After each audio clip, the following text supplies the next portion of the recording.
Hey everybody, this is Jay, and the vehicle you're looking at is the 2016 McLaren 650S Spyder, and it is the subject of today's unboxing video.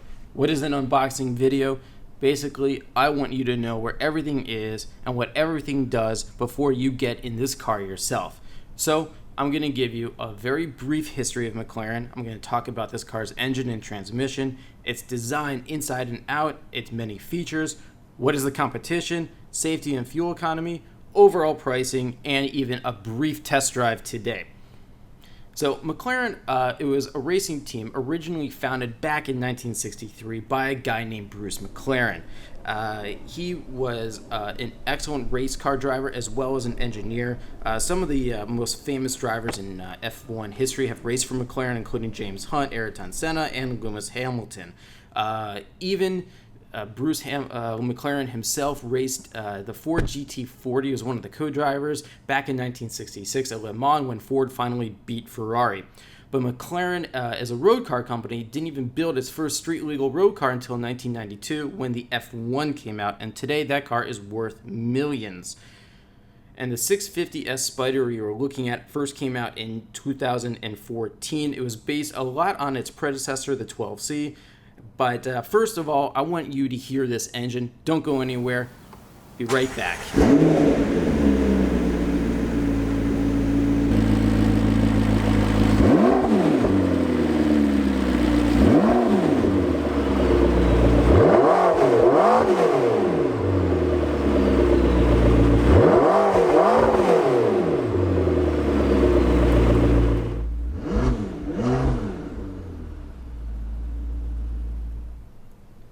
Okay, the sound you just heard was a 3.8-liter twin-turbo V8 engine. It has a total of 641 horsepower and 500 pound-feet of torque. 0 to 60 miles per hour happens in only 3 seconds, and its top speed is 204 miles per hour. What's really interesting is that the Spyder here, which is basically a convertible, it weighs 88 pounds more than its coupe counterpart, but the performance between the two is nearly the same, and you can thank McLaren's excellent team of engineers for making that possible.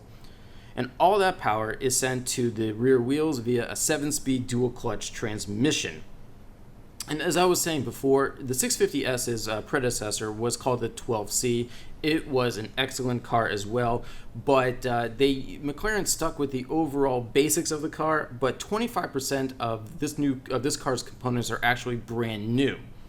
So it was, in my opinion, a very big improvement over the 12C already, an excellent car. Now, looking at the design here, the 650S Spyder, it's mid-engined. The proportions, I think, are fantastic. It looks very aggressive. You see these large side vents and lots of carbon fiber. Overall, it just, it sits low to the ground. It's wide, and it just makes this wonderful presence. Now, this orange paint you're looking at, I really love it, but, that costs an extra $2,500. Even these large carbon ceramic brakes, they're an extra $1,200 option, and I really like those orange calipers too. It matches the car's exterior paint beautifully. It's just an overall just fantastic package. And McLaren is also an expert in carbon fiber, meaning it's very lightweight. The car, it's built on a one-piece carbon fiber monocell chassis with an aluminum subframe. And, as you were looking at those doors there, McLaren calls them single-hinge dihedral doors. A lot of other people like to call them Falcon doors, but McLaren is, their official term is dihedral doors. And they're actually very expensive for McLaren to build. I really like them as opposed to Ferrari's very conventional doors. Lamborghini has its scissor doors. McLaren has dihedral doors. And this engine, when you go to buy a supercar, the engine itself has to look super. It's, this is not the normal engine that you see in, let's just say, a Ford Focus or any regular daily car. The engine has to look beautiful, and I think it does here. This 3.8-liter McLaren has been using this twin-turbo engine for several years. They've been really good experts at modifying it for the car it's being used in. It's also used in the 570S and 570 GT, which are the so-called entry-level McLarens. They're slightly detuned power-wise, but it's an overall excellent engine. And in the interior, I mean, it's just absolutely gorgeous. It's covered in carbon fiber trim and what they call Alcantara, which is this very soft, high quality material. You're gonna have this upgraded nav system with a Meridian sound system as well. This one actually costs an extra $4,000 over the standard unit. But take a look at that, that contrast stitching, which is also beautiful. That will also cost you an extra $700. But everything is, it's so well put together. And in McLaren's Woking UK factory, it's, it almost looks like a laboratory. Everything, it's bright white, it's spotless. It does not look at all like a typical car assembly line. All of these cars are hand built.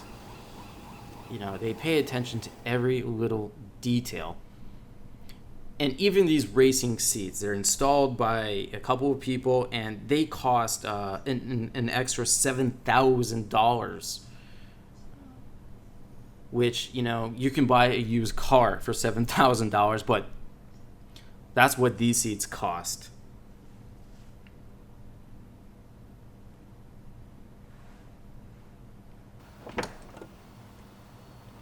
Another thing that I really like is this really narrow center console. I think it's great. It's perfect for the driver because you don't have to reach very far to be able to control the infotainment system, and you can focus on what you're supposed to be doing in a car like this, which is driving. And if you've never sat in a supercar before, the first thing you're going to realize is just how low to the ground you sit. It's something you get used to, but I found this car to be very comfortable, and that's the whole point. It's also a very good daily supercar. You can go about town with it, do all your daily errands, and also just take this to a beautiful mountain road and just have at it.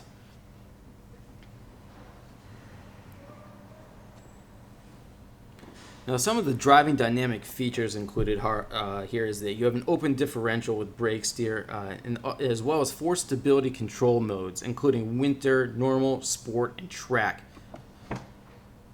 And you're going to get all the typical safety features, including an anti-lock brake system, traction control, electronic stability control, as well as front and rear parking sensors, a rear backup camera. Just, everything that's pretty common on most new cars today. There's also a feature called launch control. Now, you've probably heard of what launch control is.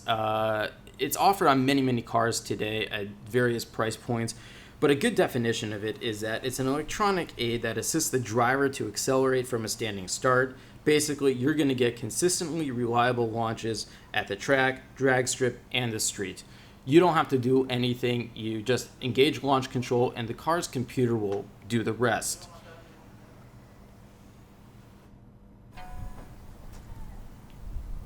Now, looking at this infotainment system here, I've played with a lot of infotainment systems in many cars, both supercars, luxury, and just regular daily cars.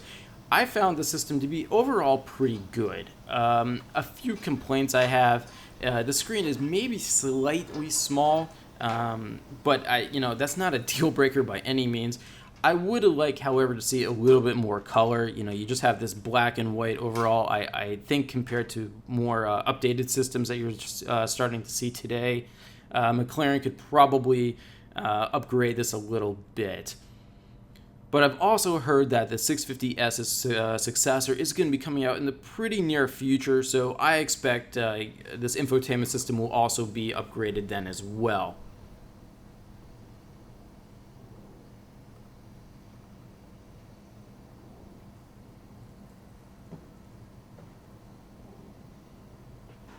And as I was mentioning earlier, the 650S Spyder, it's just fantastic to drive around town, highway, mountain, twisty roads, whatever.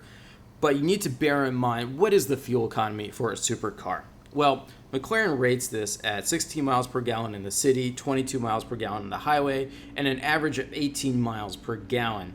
And of course, it requires premium fuel, so the prices here are going to add up. But if you can afford a car like this, and I'll get to pricing very shortly, the fuel is not a problem.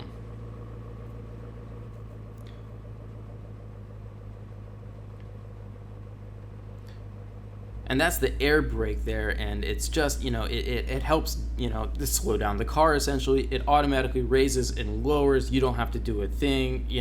With supercars today, they're very computerized. They're not analog anymore. The McLaren F1, which came out in 1992, that was very analog. It still had a manual transmission. You don't even have that anymore. You have 3 buttons here for the gearbox: drive, neutral, and reverse. Put into drive, the dual clutch will handle the rest. You do have paddle shifters on the steering column as well, so you can control it manually.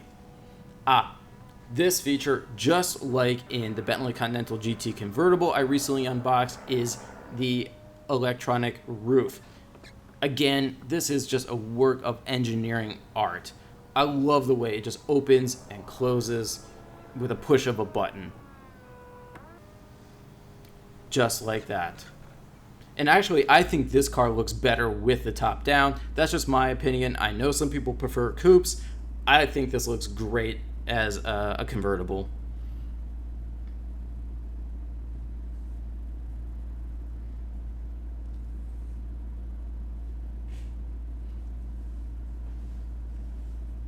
Another thing I want you to take a note here is that steering wheel, it doesn't have any buttons on it.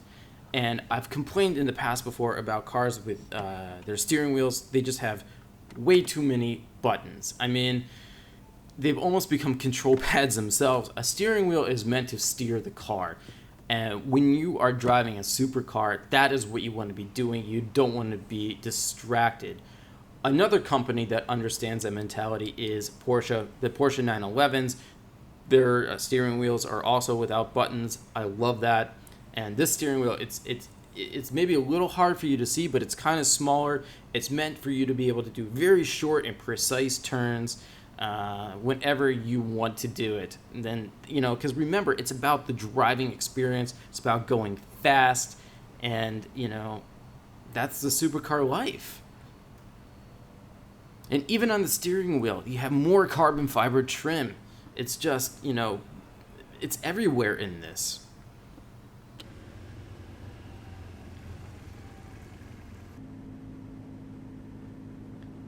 Now, there are 3 features that I happen to really like in this car. They're all optional. The soft closed doors, basically for an extra $830, you don't have to slam the doors when they're closing. They almost close themselves. The sport exhaust system, you're going to hear that very shortly. That costs an extra $6,650. It sounds incredible. And lastly, the car lifter for the front end, that's an extra $5,000. That is a very important feature. Why? Because the 650S, like most supercars, it sits so low to the ground, even pulling into a regular parking lot or driveway, you could damage the front end. And the damage in a car like this can get very, very expensive to repair. Carbon fiber repairs are not cheap. You need to go to a McLaren dealership to have it done. A regular mechanic is not capable of repairing this car. Now, even the trunk here, it's small, but I was still able to get all of my camera equipment in there. You can easily get grocery bags and basic, daily around town shopping in there. It's adequate. And overall, this car just gets looks no matter where it goes. It looks fast even at a standstill. I love those black wheels with the contrast, the bright orange paint. It's just it's just beautiful. And in my opinion, I think it looks better than most Ferraris.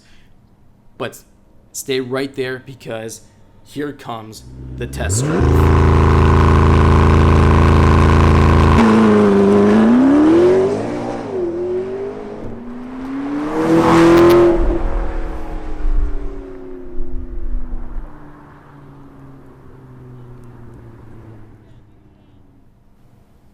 yeah, it does sound that good. You're going to get a lot of attention from the neighbors like I did.